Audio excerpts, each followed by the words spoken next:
Hello everyone, welcome to today's discussion on enemy property, Satru Sampatti. So, what is enemy property and how is it important for UPSC Civil Services exam? शत्रु संपत्ति क्या है और ये civil services exams के लिए कैसे important है?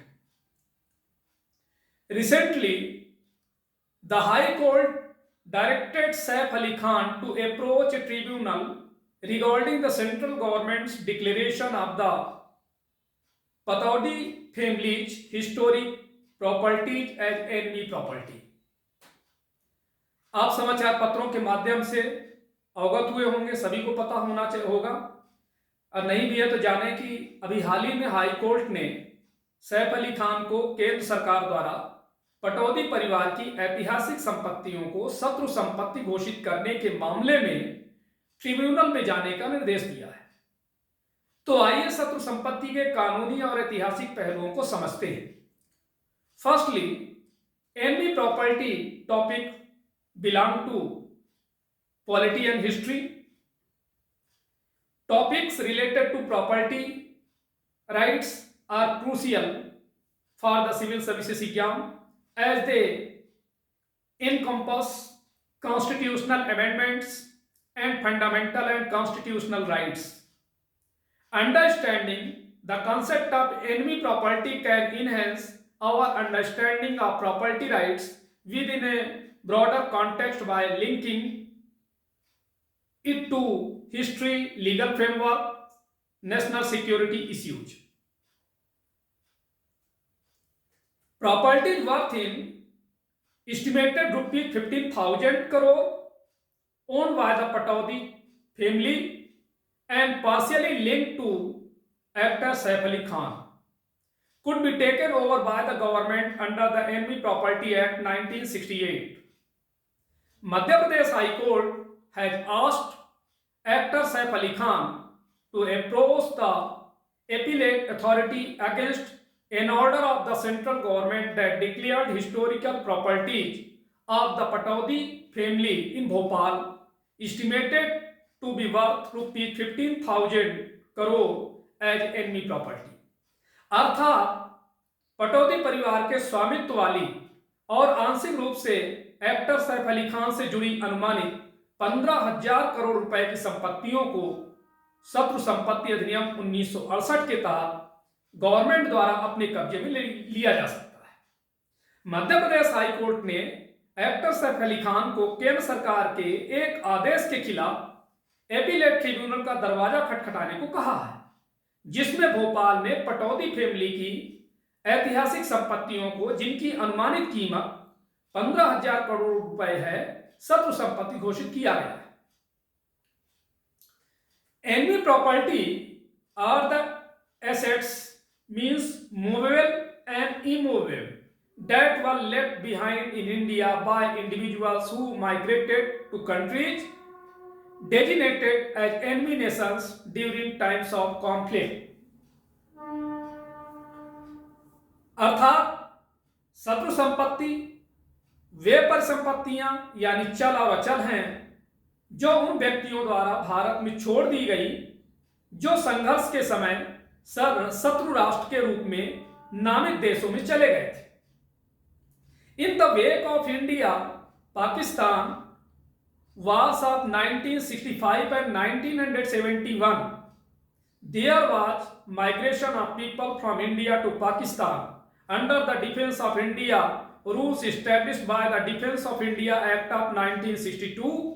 The government of India seized the properties and companies of individuals who acquired Pakistani nationality. अर्थात 1965 और 1971 के भारत पाकिस्तान युद्धों के बाद भारत से पाकिस्तान में लोगों का पलायन हुआ। 1962 के भारत रक्षा अधिनियम द्वारा स्थापित भारत रक्षा नियमों के तहत भारत सरकार ने पाकिस्तानी नागरिकता प्राप्त करने वाले व्यक्तियों की संपत्ति और कंपनियों को जब्त कर लिया। These properties referred to as enemy properties were entrusted to the custodian of enemy property for India by the central government A similar process was followed for the properties left behind by individuals who moved to China after the Sino-Indian War in 1962. अर्थात इन संपत्तियों को शत्रु संपत्ति कहा जाता है जिन्हें central government द्वारा भारत के शत्रु संपत्ति के संरक्षक को सौंप दिया गया था। और 1962 में चीन भारत युद्ध के बाद चीन चले गए व्यक्तियों द्वारा छोड़ी गई संपत्तियों के लिए भी इसी तरह की प्रक्रिया अपनाई गई थी। Notably under the enemy property act of 1968, प्रॉपर्टी designated as enemy properties remain permanently vested with the custodian of enemy property, meaning they cannot be inherited or transferred. This law establishes the legal framework that allows the central government to manage and maintain control over enemy properties in various states. आपको पता होना चाहिए कि शत्रु संपत्ति अधिनियम 1968 के तहत शत्रु संपत्ति के रूप में नामित संपत्तियां स्थायी रूप से शत्रु संपत्ति के संरक्षक के पास रहती हैं। इसका अर्थ यह है कि उन्हें विरासत या हस्तांतरित नहीं किया जा सकता। यह कानूनी ढांचा स्थापित करता है जो सेंट्रल गवर्नमेंट को विभिन्न राज्यों में शत्रु संपत्तियों का प्रबंधन और नियंत्रण बनाए रखने की अनुमति देता है। Enemy property amendment and validation act 2017 अर्थात शत्रु संपत्ति संशोधन और विधि मान्यकरण अधिनियम 2017 को समझें। The enemy property amendment and validation act of 2017 reinforced the Enemy Property Act of 1968 and broadened its scope. अर्थात शत्रु संपत्ति अधिनियम 2017 ने शत्रु संपत्ति अधिनियम 1968 को सुदृढ़ किया तथा इसके दायरे को व्यापक बनाया। The amended act expanded the definition of the term enemy subject and enemy firm to include the legal heir and successor of an enemy, whether a citizen of India or a citizen of the country which is not an enemy, and the succeeding firm of an enemy firm irrespective of the nationality of its members or partners. अर्थात संशोधित अधिनियम ने शत्रु विषय और शत्रु firm शब्दों की परिभाषा का विस्तार करते हुए इसमें शत्रु के कानूनी उत्तराधिकारी और उत्तराधिकारी को शामिल किया गया है, चाहे वो भारत का नागरिक हो या किसी ऐसे देश का नागरिक जो शत्रु नहीं है, तथा शत्रु फर्म की उत्तराधिकारी फर्म को भी चाहे उसके मेंबर्स या पार्टनर्स की राष्ट्रीयता कुछ भी हो।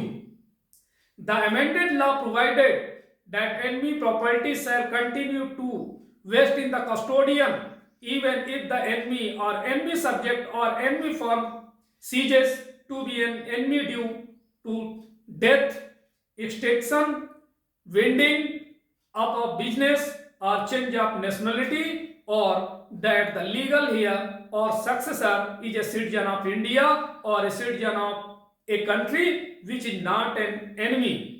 अर्थात संशोधित कानून में प्रावधान किया गया कि शत्रु संपत्ति संरक्षक के पास बनी रहेगी, भले ही शत्रु या शत्रु विषय या शत्रु फर्म की मृत्यु, विलुप्त व्यवसाय के समापन या राष्ट्रीयता में परिवर्तन के कारण शत्रुता समाप्त हो जाए या कानूनी उत्तराधिकारी भारत का नागरिक हो या किसी ऐसे देश का नागरिक हो जो शत्रु नहीं है। The thrust of the amendments was to guard against claims of succession or transfer of properties left by people who migrated to Pakistan and China after the wars. The amendments effectively eliminated inheritance claims, ensuring that such properties remained indefinitely under government control. अर्थात संशोधनों का main मकसद है युद्ध के बाद पाकिस्तान और China चले गए लोगों द्वारा छोड़ी गई संपत्तियों के उत्तराधिकार या हस्तांतरण के दावों से सुरक्षा प्रदान करना। संशोधनों ने प्रभावी रूप से उत्तराधिकार के दावों को समाप्त कर दिया, जिससे यह सुनिश्चित हुआ कि ऐसी संपत्तियां अनिश्चित काल तक सरकारी नियंत्रण में रहेंगी। अब यहां पर देखिए हमारे फंडामेंटल राइट्स में राइट टू प्रॉपर्टी के बारे में डिटेल में उल्लेख किया गया है। तो you know right to property अर्थात संपत्ति का अधिकार। Originally article 19 clause 1 F and Article 31 of the Constitution of India contain the right to property, means to acquire, hold and dispose of property subject to the right of state to compulsory acquisition of public purposes by authority of law। अर्थात मूल रूप से भारतीय संविधान के अनुच्छेद 19 class 1F और अनुच्छेद 31 में संपत्ति का अधिकार निहित था, अर्थात कानून के प्राधिकार द्वारा सार्वजनिक प्रयोजनों के लिए अनिवार्य अधिग्रहण के राज्य के अधिकार के अधीन संपत्ति अर्जित करने, रखने और निपटाने का अधिकार। But the 44th constitutional amendment in 1978 removed the right to property from the list of fundamental rights by omitting subclass F of Article 19 clause 1 and Article 31 from the Constitution. However, the right to property was established as a constitutional right by insertion of a new article, Article 300A, which is titled right to property. अर्थात 1978 में 44वें संविधान संशोधन ने संविधान से अनुच्छेद 91 के सब क्लास F और आर्टिकल 31 को हटाकर संपत्ति के अधिकार को मौलिक अधिकारों की सूची से हटा दिया। हालांकि एक नए आर्टिकल 300A को शामिल करके संपत्ति के अधिकार यानी राइट टू प्रॉपर्टी को संवैधानिक अधिकार के रूप में स्थापित किया गया और जिसका टॉपिक है संपत्ति का अधिकार। Recently a bench of justice B.R. Gavai and K.V. Viswanathan said in its judgment right to property ceased to be a fundamental right by the constitutional 44th Amendment Act 1978. However, it continues to be a human right in a welfare state and a constitutional right under Article 300A of the Constitution. Article 300A of the Constitution provides that no person shall be deprived of his property save by authority of law. The state cannot dispossess a citizen of his property except in accordance with the procedure established by law. हाल ही में justice B.R. Gavai और K.V. Viswanathan की पीठ ने अपने judgement में कहा कि संविधान यानी 44वें संविधान संशोधन अधिनियम 1978 के तहत संपत्ति का अधिकार मौलिक अधिकार नहीं रह गया है। हालांकि यह एक कल्याणकारी राज्य में एक मानवाधिकार और संविधान के अनुच्छेद 300A के तहत एक संवैधानिक अधिकार बना हुआ है। संविधान के अनुच्छेद 300A में प्रावधान है कि किसी भी व्यक्ति को कानून के अधिकार के बिना उसकी संपत्ति से वंचित नहीं किया जाएगा। राज्य कानून द्वारा स्थापित प्रक्रिया के अनुसार ही किसी नागरिक को उसकी संपत्ति से बेदखल कर सकता है। The decision came on an appeal against the November 22nd, 2022 judgment of a division bench of the Karnataka High Court, dismissing the challenges to the judgment of a single judge of the High Court on the question of acquisition of land for the Bengaluru-Mysore infrastructure corridor project in 2003। अर्थात ये judgement Karnataka high court की bench के 22 नवंबर 2022 के फैसले के खिलाफ appeal पर आया, जिसमें 2003 में Bengaluru Mysore infrastructure corridor project के लिए भूमि अधिग्रहण के प्रश्न पर हाईकोर्ट के सिंगल न्यायाधीश के फैसले को चुनौती को खारिज कर दिया गया था। तो यहां पर देखिए immovable enemy property seized by government कहां जो पाकिस्तानी नेशनल्स में है उनमें से देखिए दिल्ली में इस तरह से 487 है, हरियाणा में 9, राजस्थान में 22, गुजरात में 146, ठीक है, दीव में 4 और इसके बाद जो है गोवा में 263, कर्नाटका में 20, केरला में 60, तमिलनाडु में 34, आंध्र प्रदेश में 1, तेलंगाना में 158, अंडमान में 1 है, छत्तीसगढ़ में 78, वेस्ट बंगाल में 2735, आसाम में 6, बिहार में 79, यूपी में 4991 एंड उत्तराखंड में 50। मतलब अब देखा जाए तो सबसे ज्यादा जो है यूपी में है। सेम इसी प्रकार से immovable enemy property seized by government Chinese, जो चाइना में है, तो उनमें से देखिए दिल्ली में 1 है, महाराष्ट्र में 1 है, कर्नाटका में 1 है, वेस्ट बंगाल में 51, मेघालय में 57 और असम में 15।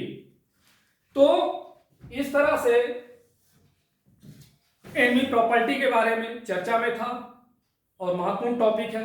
अतः इस लेक्चर को सुन करके और आगामी आने वाली परीक्षाओं के लिए महत्वपूर्ण टॉपिक हो सकता है, इससे प्रश्न पूछे जा सकते हैं। तो आज इतना ही, धन्यवाद।